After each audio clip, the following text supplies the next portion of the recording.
Les relations avec Tarquin, vous travaillez comment tous les deux? Parce que c'est vrai que... Elles sont ignobles, on ne se parle plus depuis des années, voilà. C'est un type odieux. D'ailleurs, là, normalement, il doit recevoir des trucs de mon avocat.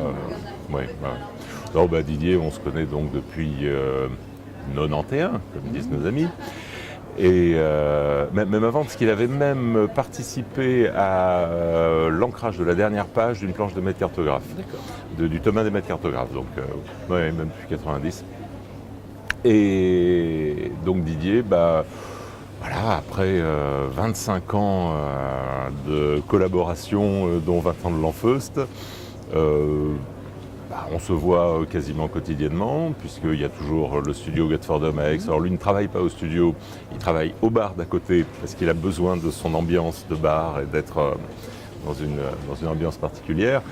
Mais par contre, il garde sa voiture sous le studio, il monte prendre un café, faire les photocopies, donc on se voit quasiment... Il travaille dans le bar et il vient boire au studio.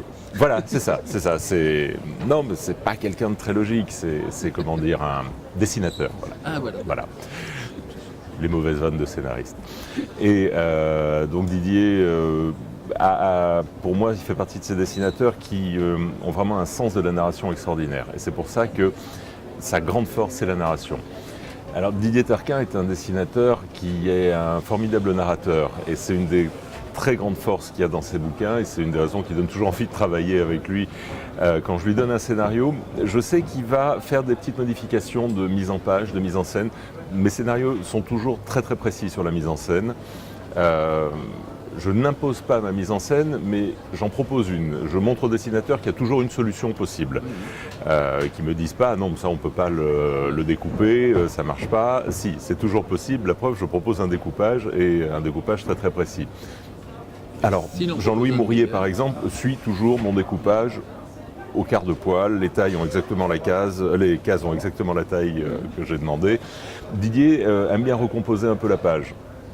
Donc je lui laisse un petit peu plus de latitude à ce niveau-là. Il a une dynamique de composition des pages qui fonctionne parfaitement.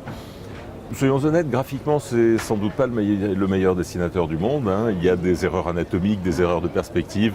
Par contre, le tout est emballé dans une puissance narrative et un charisme du dessin qui rend ça extraordinaire. Sur la bande dessinée, c'est raconter une histoire. Et la bande dessinée, c'est raconter. C'est la narration avant tout, et c'est pour ça que c'est un très grand. Et d'ailleurs, c'est très marrant, parce qu'il y a une phrase que j'ai entendu prononcer, exactement la même, mot pour mot, par deux copains dans ce métier. La phrase en question, c'est moi, faire un dessin tout seul, ça m'emmerde. Ce que j'aime, c'est qu'il y ait un autre dessin avant, un autre dessin après et une bulle au-dessus.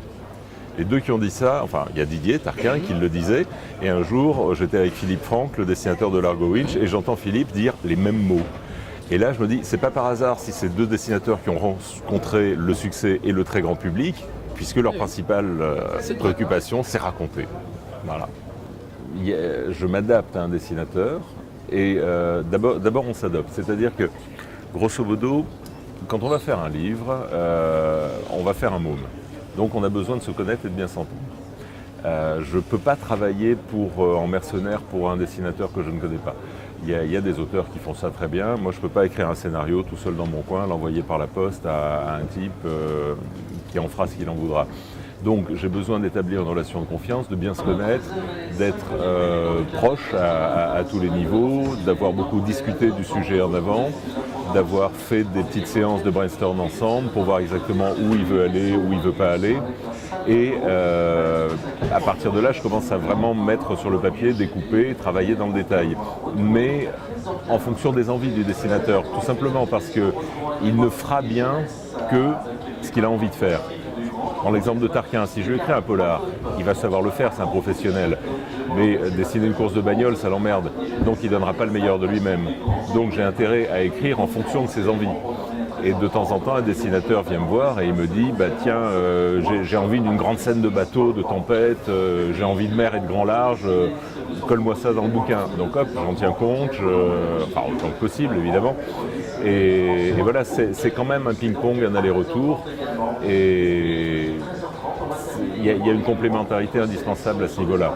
Ceci, ça peut très bien marcher sur d'autres systèmes. Je sais que Jean Van Damme, il écrit, tchoc, son Torgal, il l'envoie à Égorge le dessine, et Jean découvre l'album imprimé, et ils n'en ont pas parlé une seule seconde. c'est une autre méthode de boulot, mais moi je peux pas. J'ai besoin d'être dans l'humain et dans la relation intime, je dirais, avec le dessinateur. Pour à bien créer une bande dessinée, en fait, il faut passer plusieurs échanges, c'est une relation de confiance. Oui, il faut un échange, il faut un ping-pong, il faut qu'on discute, qu'on ait les mêmes envies, qu'on aille dans la même direction. Il m'est arrivé de laisser tomber des projets avec des dessinateurs, simplement, alors que leur dessin était beau, mais je sentais qu'on n'était pas en train de raconter la même histoire.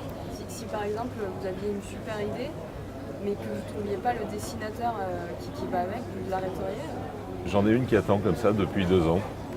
Depuis 2 ans, j'ai une super idée, un scénario qui me plaît beaucoup, mais je ne vois pas et je ne trouve pas le dessinateur qui collerait dessus. Et je le trouverai un jour, mais en attendant, ça reste au chaud.